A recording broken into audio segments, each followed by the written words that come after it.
World health ઓર્ગેનાઇઝેશનનો આ report જાણીને તમે અત્યંત ચોંકી જશો.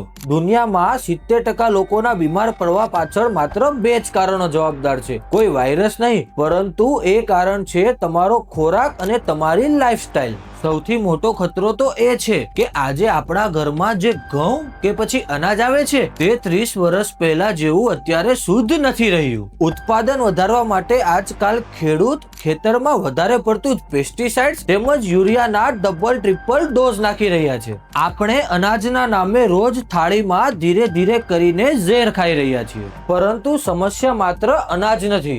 આ બધી આદતો પણ ધીરે ધીરે તમારા શરીરને અંદરથી નબળું બનાવે છે. સવારે મોડું ઉઠવું, નાસ્તો છોડવો, દિવસભર બેઠાડું જીવન જીવવું, ફાસ્ટ ફૂડ તેમજ પેકેજ વાળી વસ્તુ પર વધારે ધ્યાન આપવું, ઓછી ઊંઘ લેવી તેમજ સતત સ્ટ્રેસ એટલે કે ચિંતામાં રહેવું.